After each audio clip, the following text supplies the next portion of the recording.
আসসালামু আলাইকুম। সবাই কেমন আছেন? আলহামদুলিল্লাহ ভালো আছি। আমিও ভালো আছি ইনশাল্লাহ।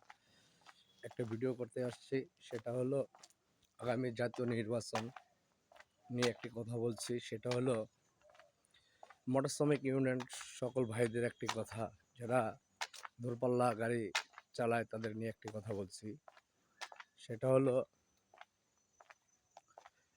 এই যে রিকুশন খাটা নিয়ে একটা কথা বলছি। আমরা রিকুশন খাটি আগামী নির্বাচনের জন্য গাড়ি নিচ্ছে সরকার, এটা ভালো জিনিস। সরকার একটা গাড়ি নিচ্ছে, এটা ভালো জিনিস। এই গাড়ি নিচ্ছে যেমন যে সবাই গেলাম ভোটার, সবাই ভোটার, আমিও একদম ভোটার।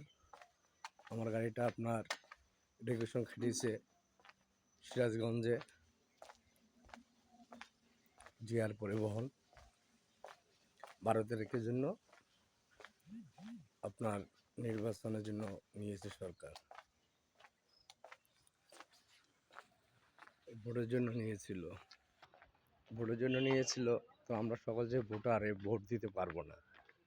ভোটটা কোথায় দিব আমরা? যে শ্রমিক ভাইয়েরা আছে, এই শ্রমিক ভাইয়েরা ভোট কোথায় দিবে? এই ভোটটা মার যাচ্ছে। সরকারকে আবেদন করে বলছি, আপনারা দেখবেন মোটর গাড়ির লোক ভোট দিতে পারে, সেই সুযোগটা করে যদি না দেন আপনারা, তাহলে কিভাবে হবে? আমরা ভোট কোথায় দিব? আমরা যে রিকোয়েশন কাটতে যাবো, ভোটটা কোথায় দিব সেটা বলেন আমাদের। প্রশ্ন জবাবটা দিতে হবে। 12 তারিখে যে ভোটটা আমরা দিতে পারবো না। এক একজনের গাড়ি, স্টাফের বাড়ি, কার বাড়ি রাজশাহী, কার বাড়ি যশোর, কার বাড়ি ঠাকুরগাঁও, পঞ্চগড়, বিভিন্ন জেলা, বাংলাদেশ 64 জেলা। 64 জেলার ভিতরে ভোট কীভাবে দিবে সেটা বলে। মোটর গাড়ির লোক কীভাবে ভোট দিবে? সে জবাবটা চাই আমি নির্বাচন কমিশনের কাছে। সবাই গেলাম ভোটার, এই ভোট গাড়ির মোটর শ্রমিকের লোক, গাড়ি চললে গেলাম মোটর শ্রমিকদের টাকা হয়। আর আমাদের কি হয়? নির্বাচনের গাড়ি যখন নিবে তখন তো আমরা তো ওই খোরাকি দেয় না, আমাদের খাওয়ার টাকা দেয় শুধু। সংসারটা আমাদের কিভাবে চলবে? আমাদের সংসারটা কিভাবে চলবে? একটা গাড়ি যখন চাকরি করে, একটা ফ্যামিলির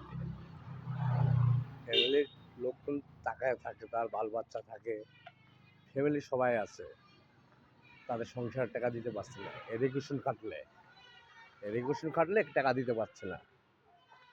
বারবার বলছি, এই রিকুয়েশন কাটতে হইলে সরকার মোটর গাড়ির লোকদের 3 বেলা খাইতে দেয়, বলে খাওয়া দেব।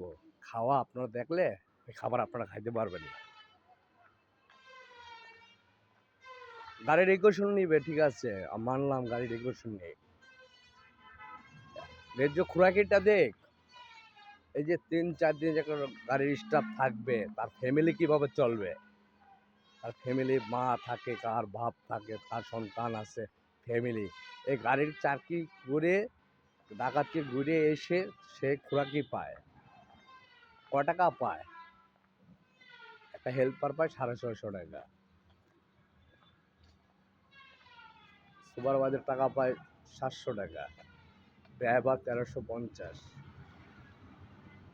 এই খোরাকি পেয়ে কি হয়? 24 ঘন্টা খেটে, একদিন 1-2 ঘন্টা না, 24 ঘন্টা ওভার হয়। বিভিন্ন জেলার থেকে গাড়ি ধরে নেয় সরকার, নির্বাচনের কথা বলে নিবে, খোরাকির টাকা ঠিক মতন দেয় না। তারা তো খোরাকির টাকা দেয় না, কোম্পানিও দেয় না টাকাটা, টাকা বিনা শ্রমিক কেটে এসে তার সংসার 4-5 দিন কেটে আসছে, তার সংসারটা চলে, তোরা বলেন। আমি আশা করি নির্বাচন কমিশন এরা ভেবে দেখবেন, আপনারা যে গাড়ি রিকুয়েশন করবেন 3টা লোকের খোরাকির টাকা দেওয়ার চেষ্টা করবেন। কোটি কোটি টাকা নষ্ট করেন আপনারা, কোটি কোটি টাকা নষ্ট করেন, আর গাড়ির স্টাফদের টাকা দিতে গিয়ে আপনাদের গায়ে বেজে যায়। এই আমাদের দেশের মানুষের নীতি। আমার কথাটাই ভালো লাগতে পারে সবার কাছে, কি খারাপ লাগতে পারে আপনাদের বিষয়ে।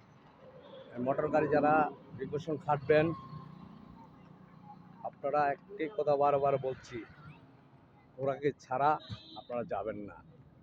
আর দ্বিতীয় কথা হয়েছে, ভোট দিতে পারে, সকল শ্রমিক ভোট দিতে পারে। সরকার ব্যবস্থা করে দেবে ভোটের বিষয়ে। আমার এই একটি ছোট ভিডিও করে ছাড়লাম, আপনারা সবাই দেখবেন, লাইক কমেন্ট শেয়ার করে দিবেন, বিভিন্ন মোটর গাড়ি ভাইদের দিবেন, এই ভিডিওটা শেয়ার করে দিবেন। আসসালামু আলাইকুম।